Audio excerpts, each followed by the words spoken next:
you for giving me this chance to stay here and to again to talk about issues which worry our mind and make us very busy about how we can express ourselves to ourselves and also to the others.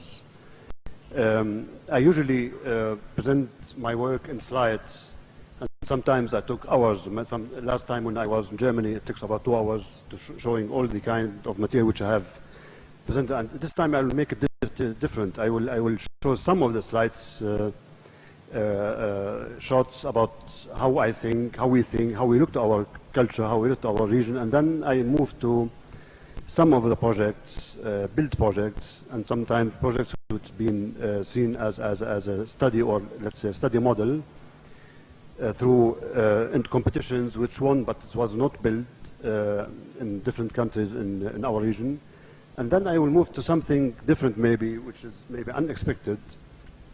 This year I started, being more worried about how we express ourselves to the West or to the other culture, because there's a gap between East and West, and that's why I start now.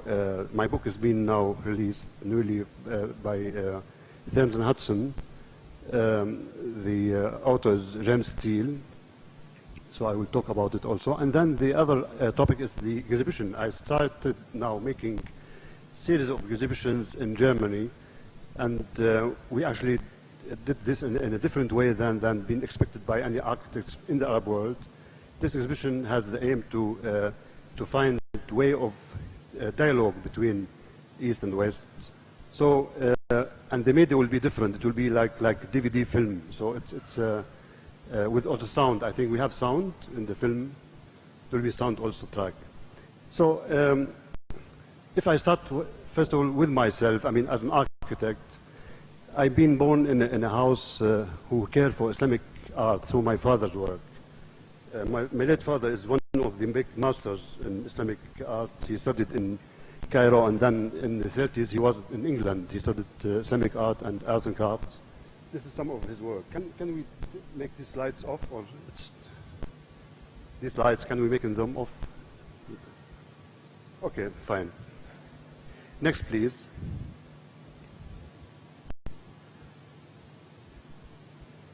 Now, because I live in this environment, I will show maybe some of the unknown background of myself, how being grown up in such an artistic house. I mean, house which cared for art and expression, artistic expression, especially within the Muslim culture.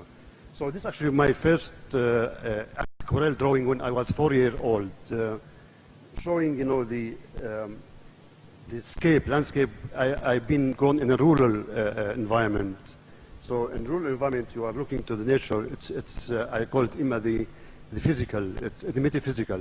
You see it only in two-dimensional. You can't grasp the details of each part of it because it's far away from your reach. So for me, it was the first time that I've been exposed to nature. How I expressed this nature in aquarelle sketch when I was between 3 and 4 years old. So it was my first, attempt to spell out what I have in mind through memory, and it's not a still life image, because I think memory is very important to enrich our memory so that we can develop our way how we look even to our material environment. Next, please. So when I moved to the urban culture, Damascus, I've been exposed more to the more details. So I have to get to what's called to a perspective. So at 6 years old, I've been, so my father, he gave me just a hint how I can make a perspective drawing. So this was my first 6 years old interior perspective in aquarelle. And then this is the exterior, this is the micro, and this is the macro within the city. So you can see difference between the physical and metaphysical. This become more physical approach towards urban, towards the environment which you are living with. Next, please. And this has just actually developed more when I get more exposed to the actual life of a city compared to the rural culture. So this actually is the urban life. This was done when I was about 10 years old. the buses. I mean, this reminds us maybe in the Pakistani buses. I mean, this is in Damascus, we have something similar. They celebrate these buses because they are local made. So when I look to the very indigenous Karachi buses compared to the old Damascene buses, there's something similar in a way, but not in the way how it's been here in your culture, with love and with sensitivity being treated. So I mean, this means that I am being between two different, let's say, poles, either urban or human life or technology. This was actually one of the things which have disturbed my mind in my life. I mean, being go to the more material or more spiritual. Next, please. So when I was 16 years old, I was very involved in technology. Can you make this sharp a little bit? Focus.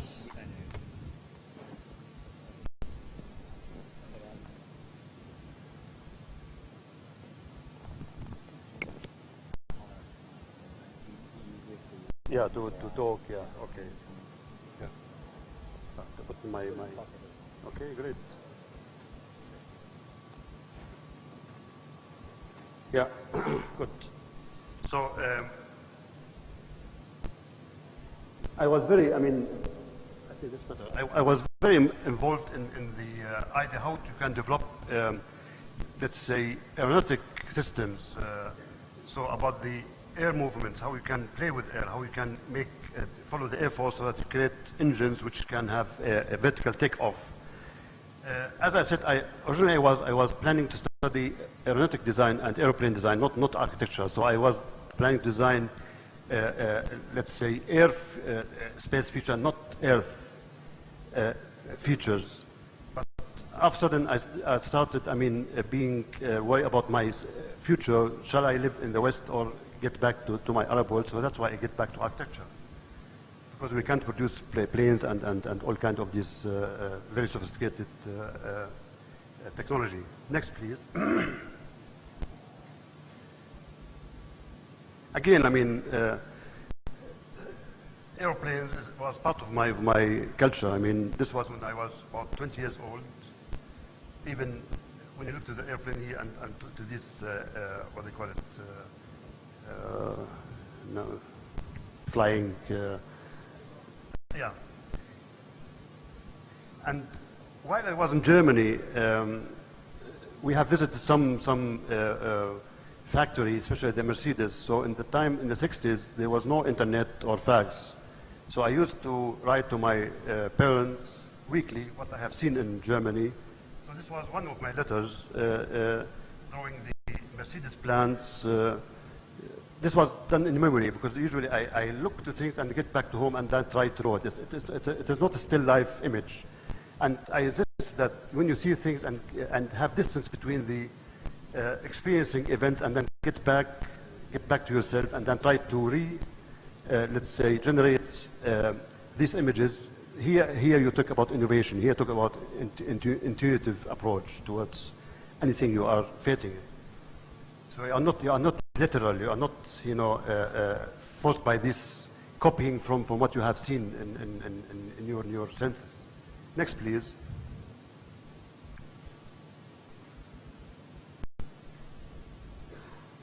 Can you make this bit? No, this one left.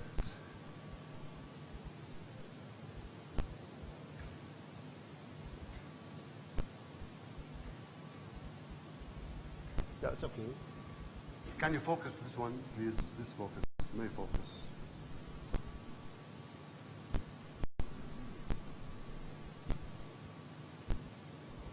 Okay. So, in Germany, I was also exposed to different environments. So, I went to plants, to even again cars.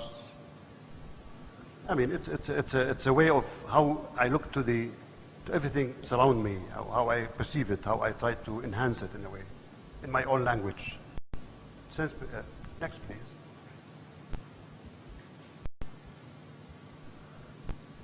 In our study, architecture study in Germany, we used to go to make still life shots about of old German cities.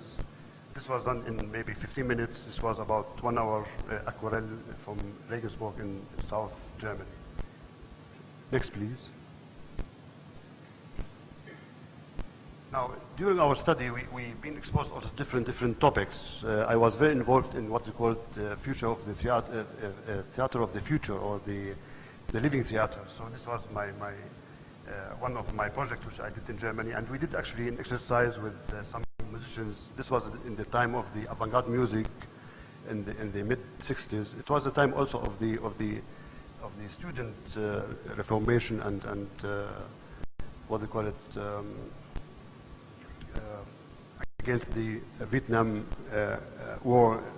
So it was the time, I call it the golden time, because you are free, you can express yourself, you can even say what you want. So this time has also affected my way of thinking, my way of approaching anything facing my mind or facing my senses. Next, please. So my first experience was in the 70 or 69 when I did with the German colleagues the Munich stadium. It was the first high-tech actually in Europe with fly auto. This was actually our work. I mean, it was the metal. It was like car industry. So this was in the 69, 70. So this was actually my first approach or my first experience in technology in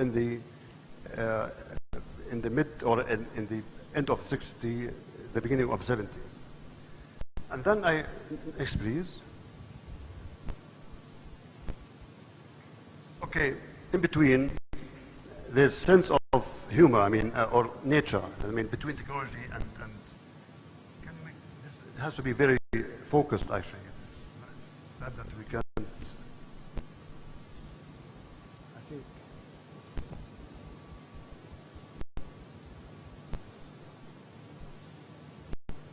Yeah, more, yeah.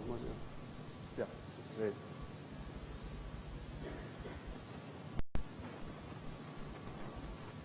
So again, I mean, talking about how you perceive nature, human God creation. I mean, and this is my hand here. Okay, it expresses different languages. It expresses different positions, either physical or even mind position. Next, please. Okay. Next, please. This is my shoe because I used to walk too much. So I mean, it's I traveled too much in Europe. So again, I mean, it's part of my let's say my own teaching tool, how you learn the others, how you can expose to different media, different cultures. Next, please. And then I moved to Amman in the 72. This was my first house in Jordan in 72. It was published maybe in book of Professor Udo Kulterman about Axis of the Third World. So this was actually in Jordan, or in the region, it was a big shock. I mean, to do such houses within this configuration, which has to do also with the mountainous culture. It has to do also with a special quality which respond to the nature or the culture of the Leute who own this house or who live in this house. Next, please. Now I want to maybe to get more now to our subject, which I call it reflection on the narrative of place. And here maybe I will start, talking about the actual way of how I think about approaching design. So the narrative of place is initiated through searching on the place's characteristics. Next, please. To formulate a narrative of events related to that place. It is the product of coexistence between man and place, which is constantly changing over time. Yeah, this is better, but yeah, good. Yeah, it's a good solution, I mean, yeah. So about time, next please. Architecture is a tool of measuring time. So here you can see that through time you can even look to the place in different configuration, and this will make the place valuable. So the place is not static; it's always changing through time. I mean, it's not a monument. It's more interactive with the social needs, with the changing mood of place. Now about place. Next, please. Our understanding of place is a more, it's not mechanical, it's not repetitive, it's more human, more interactive. So imagine that we are living in compounds which are, I mean, mechanical, I mean, which against our way of living, our way of how we perceive the living space, I mean. So we can see maybe in the other two shots. Next, please. This chaos, which present also the way how we think that it's more human, more natural, instead of being more geometrical, more within constraints. Now about the aspect of man. Next, please. Man, being a composer and a receiver, has the ability to correspond with the surrounding, to propose or to create a space according to his needs, according to, so the place is created by man. There's no place, al-makan. So here you can see, I mean, in the field in Jordan, there's a wedding party. So the wedding party become, I mean, it's become a place. Here, through these walls, the kids here are sitting and making some kind of a to contemplate this kind of formation which been presented in this world. So the way how we look at the place is actually in this manner, not just the place as a place. Next, please. Now, the tools where we can define the place is a symbioses. I mean, these are the where you can say that here you are saying, looking to the nature of that environment, how the house is being incorporated, this in Yemen. So here you are looking about two different elements, about natural and man-made, how they are coping with each other, how they are giving force to each other so that they can sustain, they can live. Next, please. And also, I also believe on what they call suggestive narrative, how you create a story. A story needs a changing pattern. It's not a linear. It's more organic, more chaotic. And by this you can find a more natural and more homogeneous place with as a material image to the human natural formation. I mean, instead of being just between lines. I mean, so I think this is part of the way how we think about forming this urban or this living environment in the macro and also in the micro scale as such as well. Now we get to another part which I call it intuition. I think intuition is actually the relationship, next please, between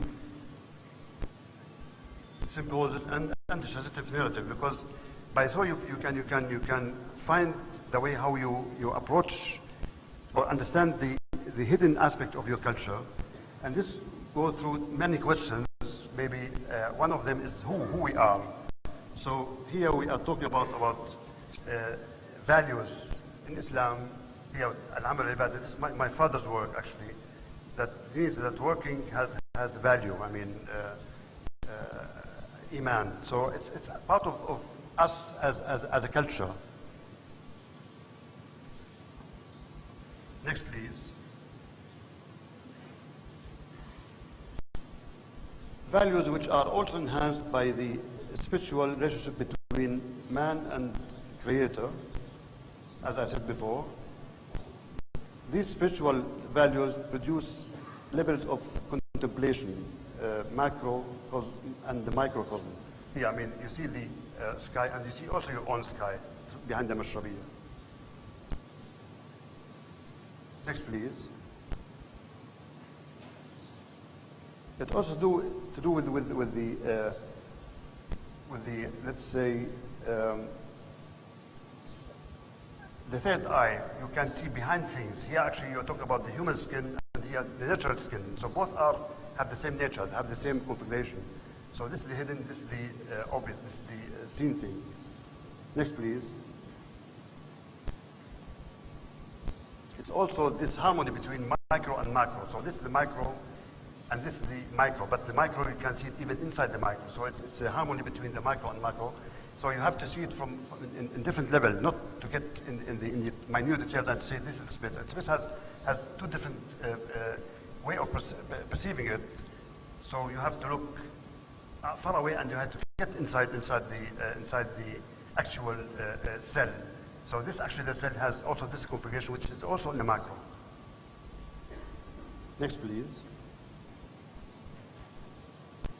Or between the two-dimensional and three-dimensional. Next, please. Or even celebrating nature. I mean, from this, I mean, existing nature. I mean, birds. You can create your own pattern. This is in Indonesia. This means that we have to look more to the actual natural surroundings instead of looking to material or to material references. Because in nature you can find a lot of things to be discovered and even to be implemented in your material life. Next, please. Even when we look into energy, sun. I mean, here you can imagine how people have created this kind of air conditioning or wind catcher device. In the same time, near to that region, also in the hot region, you can also create this breathing skin, the Mashrabiya. So this is taken from the way how people are facing this harsh climate very sensitively. They can, because this sensitive, let's say, constant content is there, so they could discover how they can create out for needs this kind of solutions, this kind of treatment. When you are living in an air-conditioned space, your mind being switched off. You think of nothing. I mean, so heat, living in heat, it creates a moment of invention, moment of creating, let's say, innovative solutions. Next, please. Even by nature, I mean, here you can see, I mean, that there's a common thing between man-made and nature-made. I mean, they are creating shades. They are creating shades. I mean, looking to our cities now, you have highways, you have huge ways. I mean, you can hardly have any shades in your living urban space. So you can learn from both. I mean, there's something by intuition happens in our life. Now we come to something different about the place where we are, and here we can talk about the diversity of our places, of geography in the Arab or even Muslim world. So we can go through different shots. That's to know how we can, out of this diversity, learn a lot of elements which can be helpful in creating our living environment. Next, please. So we're talking about the shaded and the sunny. Next, please.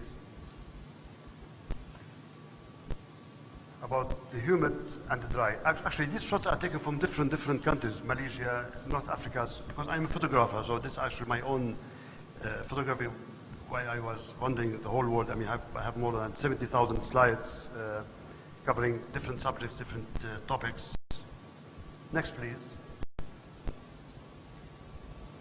About cool and warm. This is in Jordan, this is in the same area, in the same winter. You just 100 kilometers away from that part here, you are facing this kind of environment. Even through the visual, you can sense that it's hot. Here, through the visual, you can sense it's cold. Next, please. This is in Yemen, between the high and the low.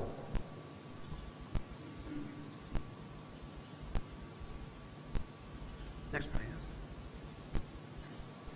Now here we come now to the third question, what we want to have. I mean, the way how we think about things, how we can incorporate all these elements in our mind. This is a predetermined process. Shall we think, for example, about how we can make this kind of dialogue between traditional and contemporary? Shall we think in the contemporary way, okay, and what happens with the traditional way? So shall we make this kind of dialogue between contemporary and traditionally, or just look to the contemporary as a stream without learning from the old, from the past? So this connection between past and new coming, there must be some kind of a dialogue. This is the way how we think about things. I mean, shall we do or shall we not? Next, please. How we look to the rural and the urban. Shall we make again some kind of integration between the rural and the urban? Shall we live only in the rural where people are suffering from the fumes from the density, or we create a rural environment within the environment of the urban density machine-like cities? I mean, so this again is a question how we can have a mind which can take both together, or can make some kind of a discourse between the urban and the rural. Next, please. Or looking at the handcrafts as a tool of expression, or the machinery or the mass production, where they meet, where they can enhance each other, or shall we get more in the handcrafts and man-made culture without looking to the mechanical, and how can make some kind of correlation between both of them? Because these questions actually have also affect my work when I'm showing you some of these examples. So I mean, these are just to prepare yourself about how I perceive these ideas, I mean, or these worries in my work. Next, please.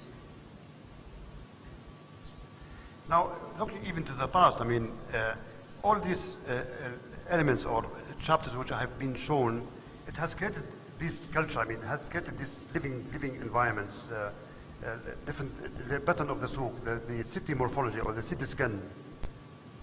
Next, please. And in the micro, you can look also to the very sensitive solution of how these walls are related to man scale, man perception. This is in Yemen. This is in Asfahan. This is the chamber music in Asfahan. So both are connected to your senses. You can perceive them. You can live with them. It's not just a wall. It's just a blank wall. It's a wall which talk to your feeling element. Next, please. And now we come also to something which worry all of us. I mean, and we hear today about the biotechnology, about the natural environmental treatment of building, learning from the past. I mean, here we talk about the wind catcher. I mean, these are like wind fans. It's not just wind catcher. They just give you, it increases the air velocity. It's not a wind cooler, because people think that it's wind cooler. And these are also the same let's say, it has the same approach. You are talking about humid culture, hot humid. You need air to go through the wood. So these are breathing skins, the mashabiyah in Jeddah. Next, please.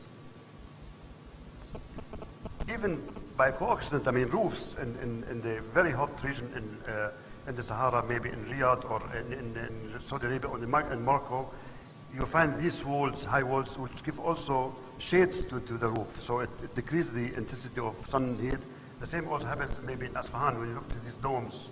These are structurally well-founded, but at the same time it gives you also shades. So it's not just a flat roof which absorbs the sun heat. So there's a connection between structure and nature, and even ecology. Next, please. Or using plantation. This is actually in Iran, in Tehran, and this is one of my houses in Riyadh, in Amman. It's the only maybe courtyard house in Jordan done in that sensitivity. I mean, it's for a very important client. How plants can create a microclimate, microcooling within a reasonable, let's say, climate condition. Next, please.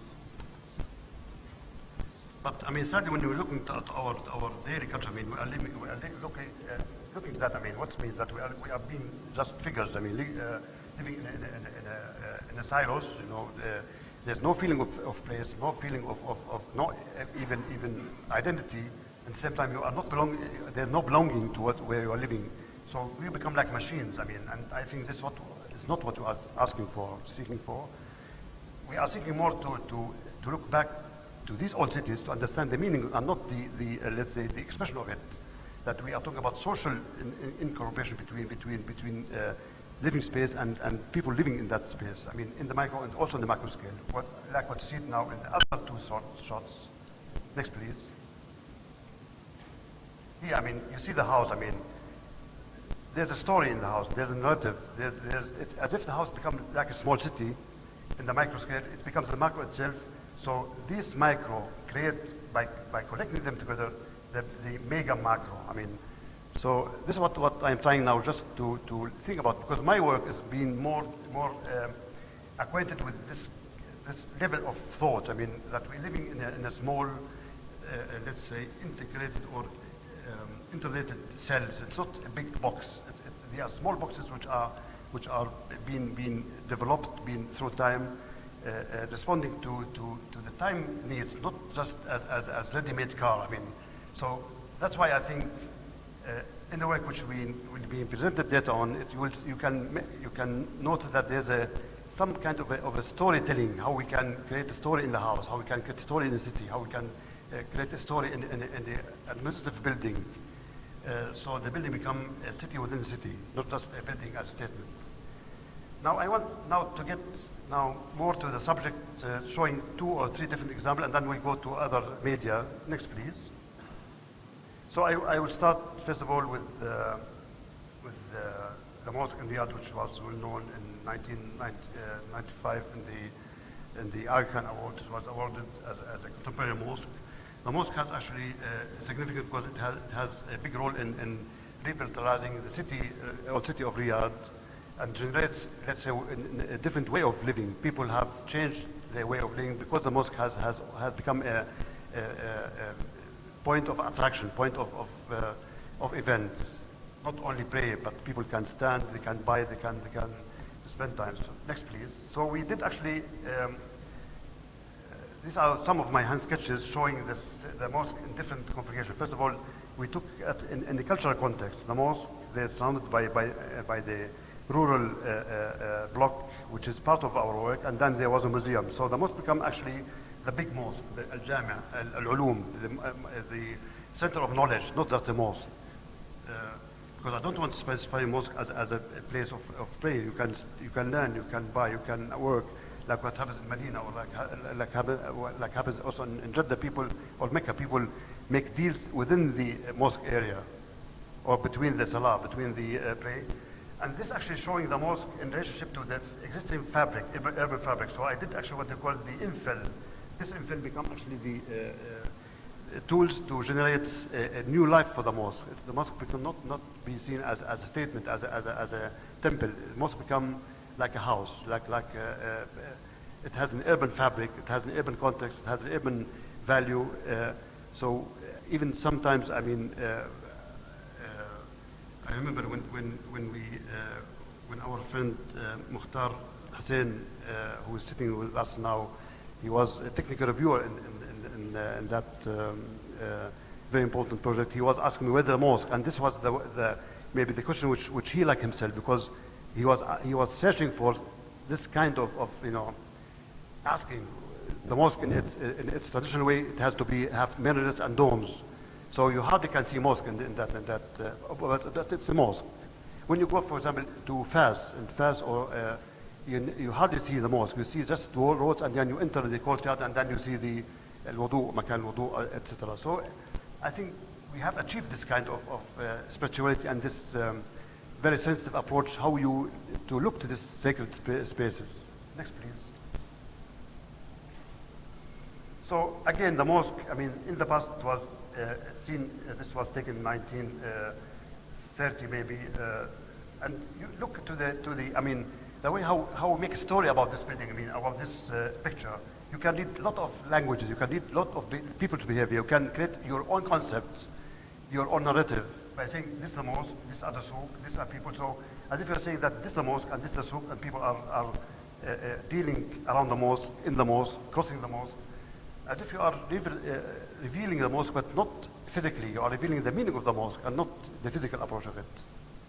And here again, the roof itself, this is actually the bio, it has a natural cooling or natural ventilation. This becomes actually a roof which has also some kind of shades effect on the surface. So as I have shown you in the Asfahan and in the Najd area. So this becomes actually the third elevation of that roof. Next, please. This is actually the infill. So people are walking around the mosque. You created another new environment, very friendly climatically. The wind breeze will go through it very, very nicely, and people are like to sometimes here just to spend time inside this small city around the mosque, which we have proposed, because in the brief there was no such kind of functions around the mosque. It was only a mosque with necessarily, let's say, supporting services. Next, please. So there's a chaos, I mean, what I'm asking for. And this, again, I mean, this is actually the mosque. I mean, so these are buildings which responding to the opposite existing remaining part of this old city of Riyadh. So as if you are saying that there's a visual connection between these gaps and the other gaps which are still existing from the old city. And this actually the more, let's say, serious wall about the Justice Palace where the Amir of Riyadh rules, and then the mosque, part of the mosque wall. So this is actually the old city wall, like Aleppo, like Jerusalem, or like Istanbul. So, but it's a living wall. It's not just a blank wall. Next, please. Now we did actually study about, to understand the mosque, let's say, character, we have to look not to Mamluki mosque or Ottoman mosque. We have to get more to the very indigenous mosque in that region. So we took this mosque as a model to study it, and then I have to analyze it from my sketches to understand the different elements, different design elements, different spatial configuration between different pieces. Next, please. Again, I mean, there was a very crucial question, because this mosque was also designed through us, but Uwe Arab did in London did the structural design, but we give them the approach how we want to design this mosque structurally. So as if we are saying that precast has become also a traditional way of dealing with mosques, because in the past this was the way how these old veterans did these spaces. Maybe they were using the animals to carry things. Here we're using cranes. I mean, it's the same approach to minimize efforts. So this is actually a contemporary precast related to the very traditional precast system in that way, in the time how people perceive it. Next, please. And here talking about the upper, the roof chambers which in-house the ventilation system, natural and mechanical, which also respond to the existing traditional way of dealing with this hot climate, dry climate area. This is a building nearby the mosque. It was preserved as a cultural museum for the what they call desert culture in that region. Next, please. Looking to, I mean, during the discussion, it was very lovely image of that light, how it moves through the mosque. So you can even sense the light through this roof chamber. And here talking about the very primitive way of cooling the system. There's no false ceiling, so the mosque is a very honest way of dealing with the structure, with the cooling. That's why it was a very efficient, and people even like to get in that mosque, because it's really it has given them also some kind of meaningful place. I mean, it reminds them maybe in a way to that part of their life in the past. Next, please. Even talking about shades and sun. I mean, we heard today a very nice comment about the shades and sun and shaded and sunny. The same wall changed itself through the day. So you can. It's not just a blank wall. It's a wall which responds very sensibly to the sun movement, whether it's in the front or the back. Next, please. Now, the most important we were talking about people and building. I mean, usually in most of the old achieving architecture, nobody think about how people are reacting or interacting with the building. So here we just studied the case, how the mosque have changed the way of life of people. I mean, this is what I found very important. And that, I think this is why it has awarded an Arkan Award, because it has to do more with the social changes in that city. It reminds us in what happens in Morocco. I mean, so as if there's some kind of something common between both, although the distance is about 5,000 kilometers between them. Next, please. Again, we left also people to use the space in the way they want. There's no shoe tracks. I mean, so this is what I like. I found. I mean, these are our cities. I mean, this is the way how we create this kind of neighborhood. So it's a yeah. It tells itself. I mean, next please. Even sometimes this has to do also some. It tells a lot. This is in Lebanon. This is in Riyadh. Using, and even maybe in Karachi, you can find the same way, but it's hard to achieve in Europe because there's rules. You can't use zero wall. You can't use. So here, what I'm asking for: let people, utilize the space the way they want. Don't give them a ready-made Mercedes or BMW. Next, please. Now, this is also in Riyadh. We have added this later on in one of the plazas around the mosque. It reminds you and the Gaudi gardens in Barcelona. I mean, so people behave in groups. They sit together as families or as friends. Next, please. Now, what happens after Salah? After the pray, people sit and chat and maybe spend minutes or some time, to deal. This happens. The same happens also in Jerusalem in Aqsa Mosque. So both have. So this is what I'm trying to find out. I mean, study. I mean, to create a place where people can live with it. This is actually what I call it. Not regional. This is more human. I mean, it even saved the West, not us. I mean, so this is what I'm trying to attempt. I mean, to find a way, to find ways to create spaces undefined in its function. Let people define the way how they are dealing with these spaces, with these places, and this become a place actually. Next, please. Now, there's another funny mosque which we did, which I think is the most beautiful mosque in Saudi Arabia. This is a rural mosque. I mean, it was built South Riyadh in Al-Kharj. This was also an Arabic competition. We won it. So I just want to tell a story about these are the palms, these are the columns, precast columns of the mosque. Next, please.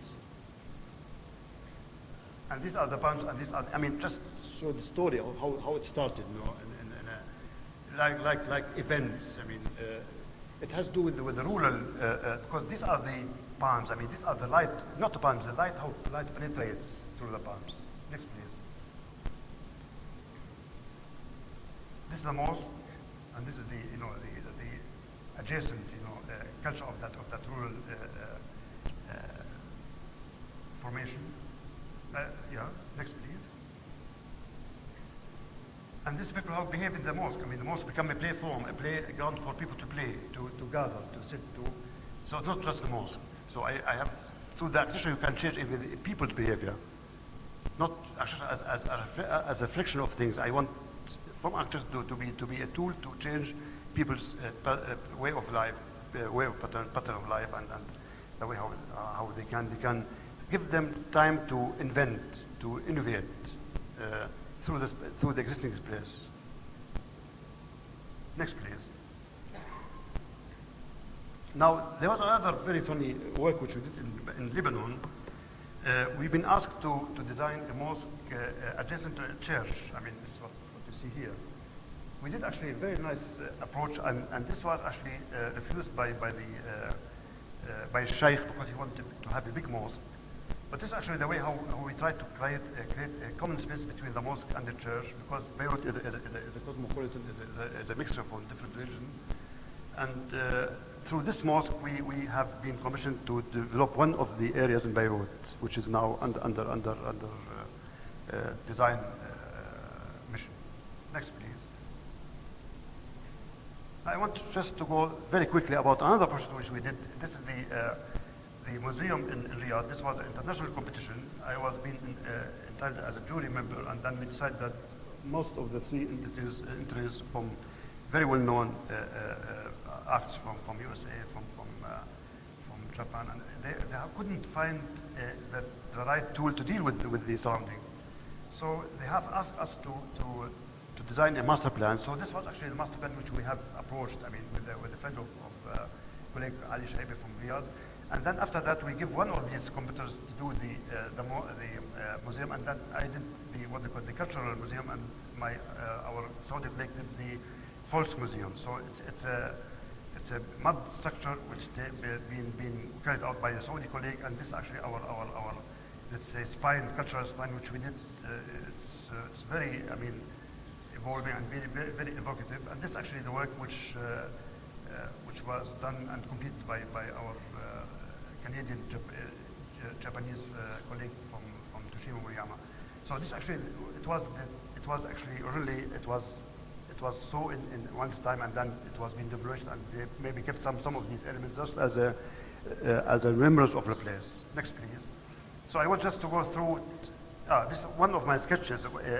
I was talking about the informative wall. So you are creating a wall inside this museum where people can walk, can chat, can play between them. So they start dropping air kites, I mean, and to play, and then all of a sudden the whole wall being blocked, because the authority don't want to have this kind of chaos. But I think once a time it will be used in different way. So give some elements which become very critical. Leave the time to define it, and not just to fix. I mean, to design things which are unbeaten. So next, please. So these are the two walls. These are the boundary of this round wall, and this is actually the more let's say a cumulative wall structure. This is actually a more cosmic wall. And people nowadays, when you go in that place, people are finding their ways here. They sit here in these arcades, they cook, and they make all kinds of activity. So the museum becomes not a target. The architecture give the people the create a way of social life. This is what I find very important. Next, please. Talking about the place remembrance. I mean, here it was once existing. I mean, now it's demolished. And comparing, you know, the material, the color. I say that this is the flavor of that place, but it's not that place. I mean, so the intensity, the color templates give you sense of that place, but the information is different. Even during the demolition period, when we've been demolished, so I saw some structures. So as if you are exposing the hidden structure to your senses, and it has created this kind of treatment for the entrance. So as if people, when you look at it,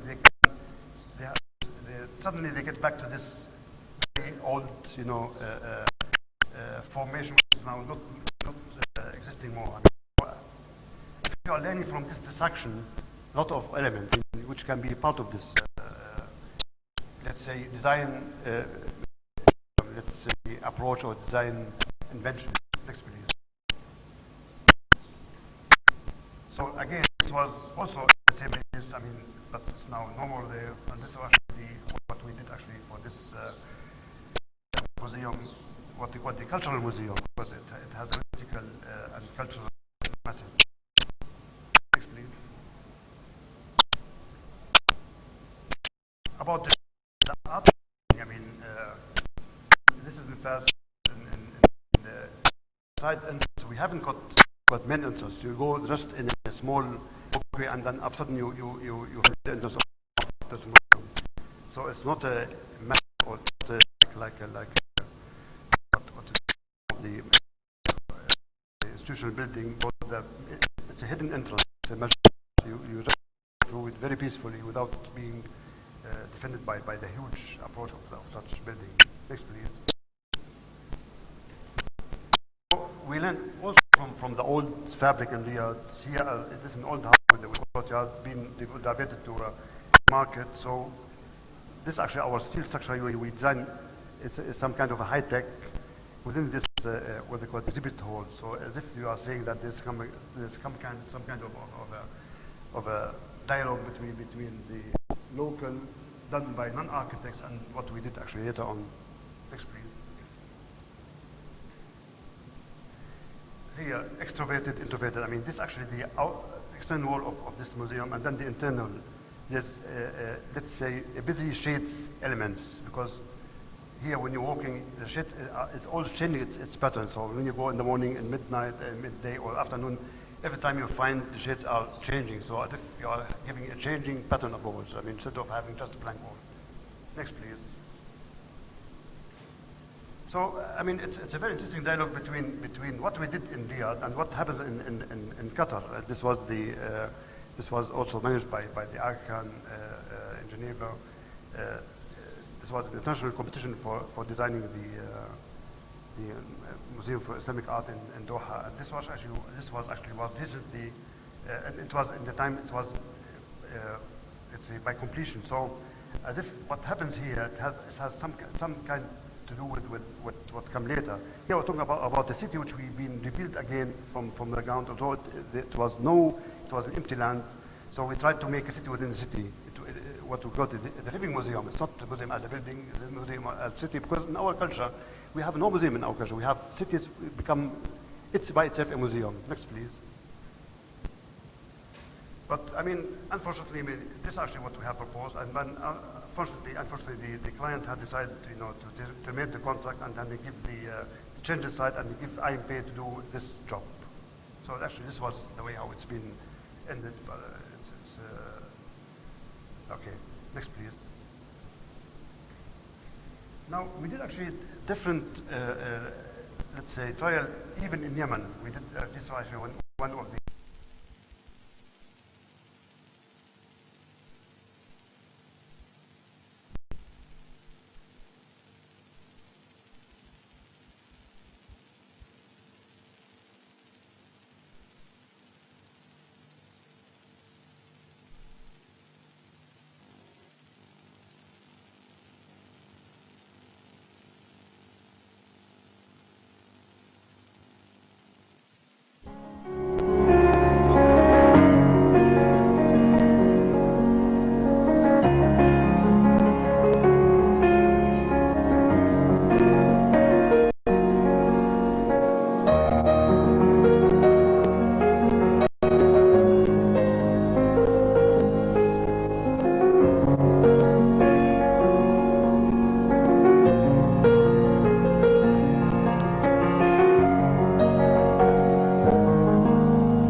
Industrial design, because still this is, I mean, the things which occupy my mind and put me a little bit in worry about what I will do in the coming maybe 10 years on. So this is some of my calligraphy after my father been taken away, left away. So I try to make my own studies. I'm still here to talk about a car which has different concept of graffiti and elements. So this will come later, maybe next or after 2 years. So now I will move now to the exhibition. Maybe you start with the yeah.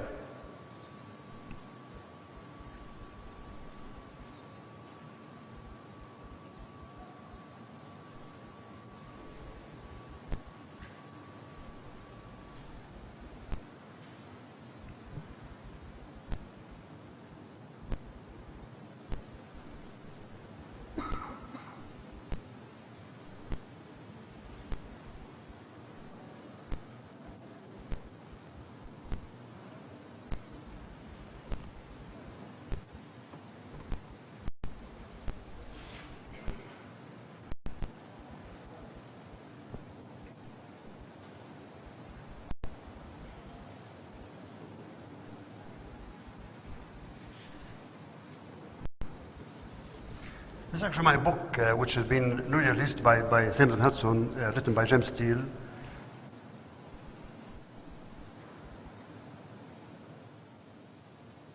So this is actually the family member, my father in Master in Islamic Art, myself. These are the people who are being involved in preparing the whole. This actually discusses about the exhibition panels. So we did, first of all, a computer model. This is a computer model of that exhibition. This is in the Foreign Ministry in Berlin. It's a very well-known building.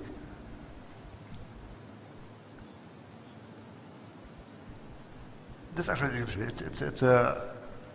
It has different systems. It's all manufactured in Jordan. This Prince Hassan, he was the one who it's the hand. So people start playing with their hand when they saw these images. So this is actually the announcement of this. We did also the graphic, and I mean, we tried also to. This is about my father's. It's a small cut, just giving short notes about my father artwork. There's some of his work. This is the Aqsa Mosque.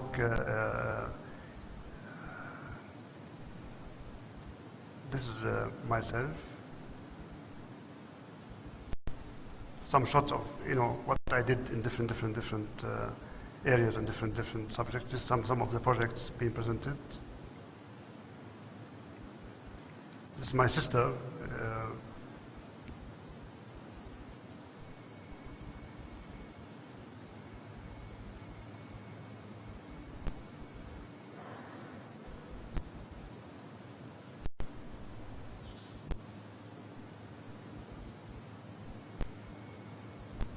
This is my son, studies also architecture. Some of his work in Hong Kong.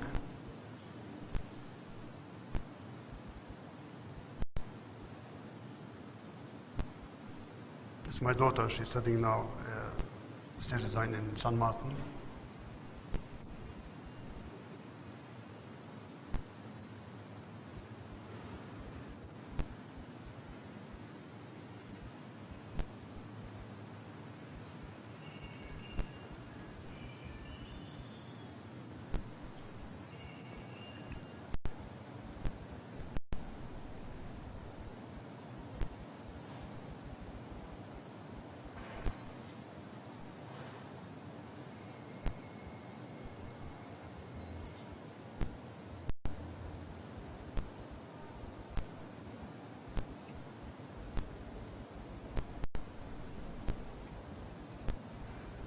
So these panels can be even put in different configuration, different positions. We'll see it later on, and because this has become a touring exhibition, it's not in one place. So every time we let design to create itself new concepts. So this is actually the exhibition in IFA in Berlin. Also, it was parallel to the Foreign Ministry exhibition. This is all only about my work. So it was two exhibitions in the same city. This is a plan of it. This is actually a computer animation of a proposal, how we arranged the whole concept. It's also in computer modeling, and then we moved to the actual. So we did actually the whole design. I mean, the whole design of the. So here you can see how these panels can be used differently. So we tried just to to address the West. Even some people thought that it was done in Germany. It was done in Jordan. I mean, So this other exhibition which was done in Stuttgart, I mean, it's a touring exhibition, so it moved here. It's the invitation card of that exhibition in Stuttgart, because we create also what they call it the informative chamber. So you go through a room where you can understand the background which have influenced my work. So this is, again, computer modeling of this exhibition. So this is actually the actual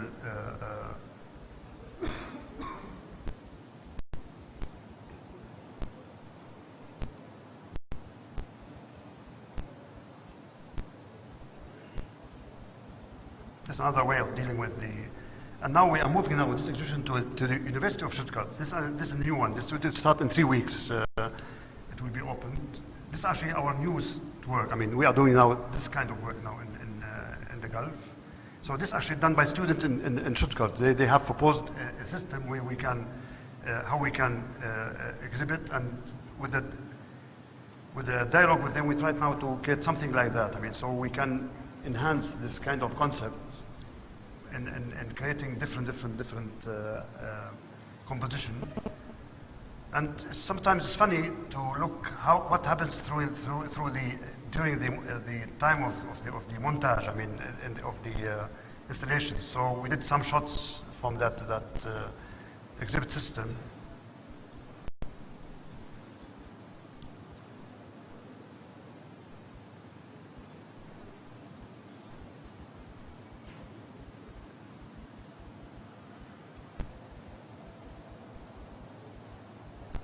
So here in that we will present some work actually. We will present again a Kuwait project in this Stuttgart University exhibition. I found the slides much more better than the digital shots. Now in Abu Dhabi, this will be one of the very important projects now in Dhabi where we can deal with the storage chimneys. I mean, this become a natural way of dealing with the vents and then in Mecca we did a huge, large urban development. Now we are commissioned to complete the work. It was an international competition, and we won then this. This is Mecca. This is the new Mecca project.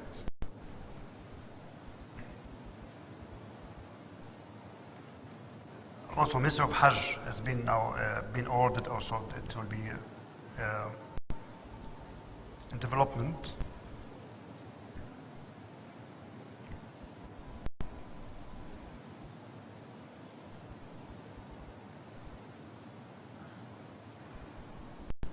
Now, these are the very important buildings, the tower in Dubai and tower in Al Ain. This is actually a new project which we are now dealing with in the moment. So this is the tower in Dubai. It was also international competition. Now it's a hanging city. It's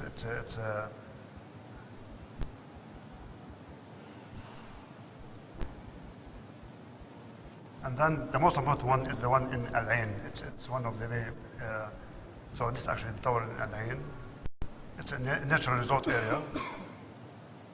These are some of the sketches showing how we deal with the natural resort, with the natural configuration, with these fins as a skin.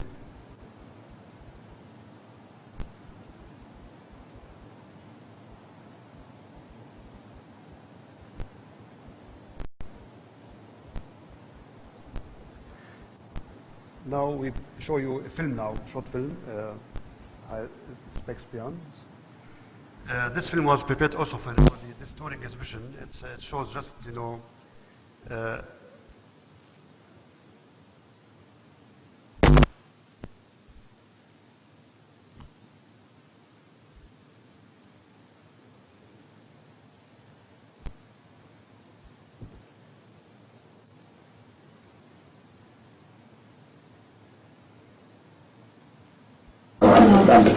طب هاي ايش كانت الفكره بهاي انه لا هي لا مش انا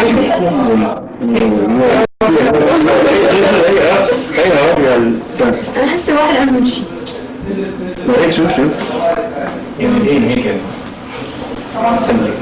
خليك الواحد اهم شيء هاي مسكه القلم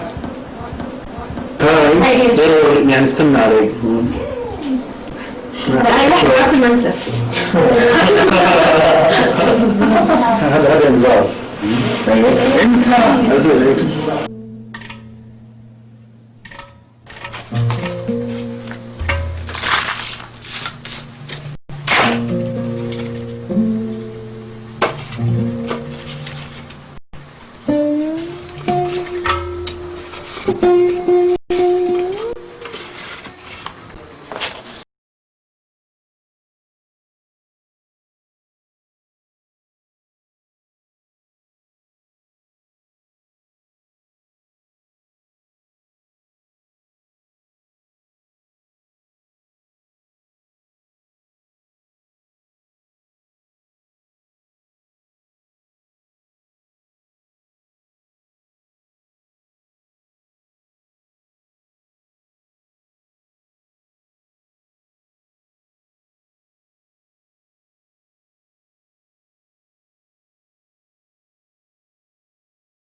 لي اني اشوف والله. فهمت قصدي؟ يعني احط مثلا، هلا انت بتحكي خلينا نشوف اذا الكيبل مركب ولا بعرف شو. ما تركب حتى انا اللي اليوم الصبح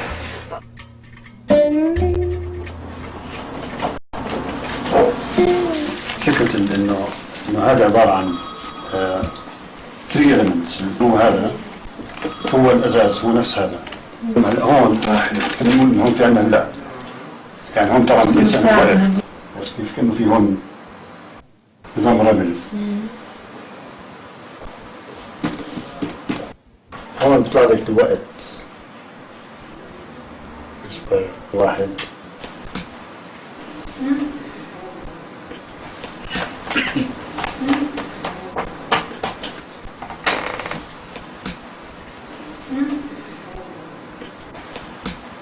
ضغطي حتى رجعي قلت بالضبط هيك.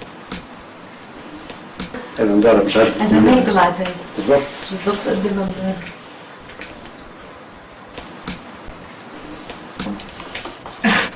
البسها زي كأنه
Wir haben Professor Kleinmann, Frau Barth, also Architektin Ja. und Architektin.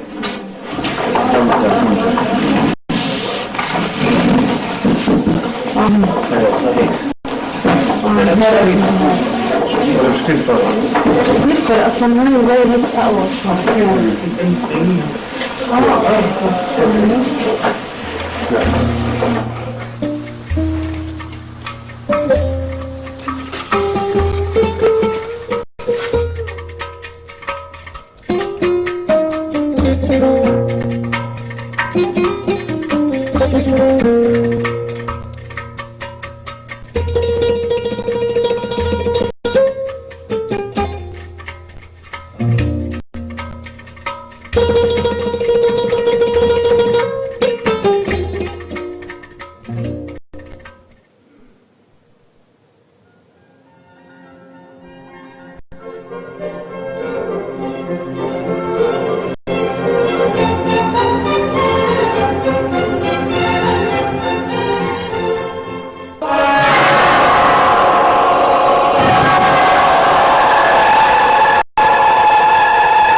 شوف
والله هذه كمان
هذه غرفة أحد شركائي وائل مصري كمان مالي مبدع، هذه أشغاله كلها، يعني هذه زاوية شغله.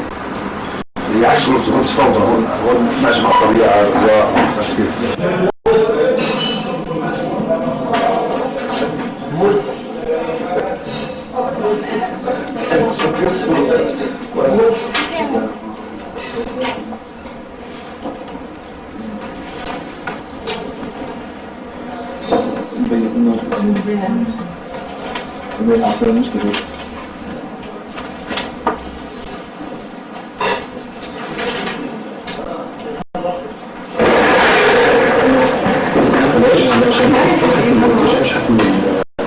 كل الشركة هتوقف ما تصير الشعب هذا يا دوب يعني فهلا بتحكي بالضبط يعني انت اذا كنت انا مدير مشروع انت ما بتصير الجدار ولا شو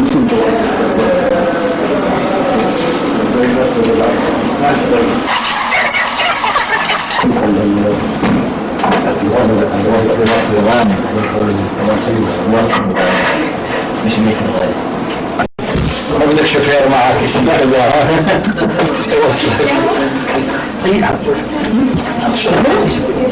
لا كل شيء بيصير مسجل مفيد كله مفيد اشياء هذول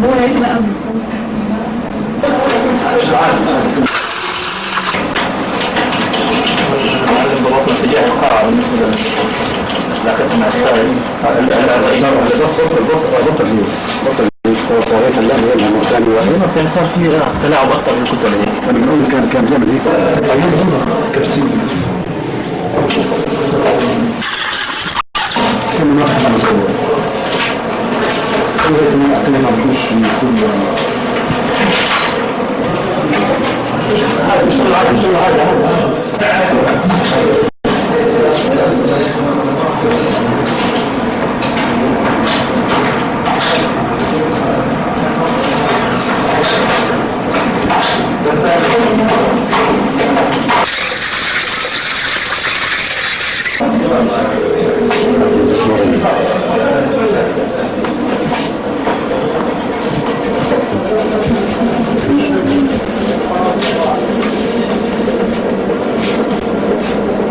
أنا مع تضييق المسافة بين التنتين أيضا ناخذ الزاوية خطوة كلها يس أنا موضوع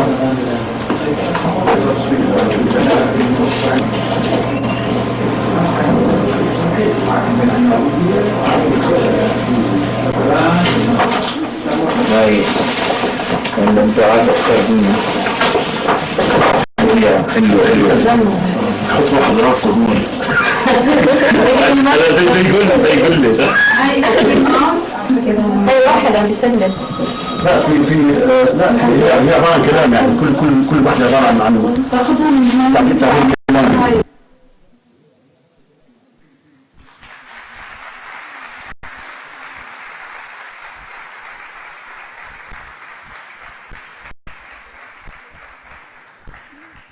Well, before I end my session, I want to take this opportunity to present my book to Mr. Said Biljami, President of the Pakistani Institute for Architecture.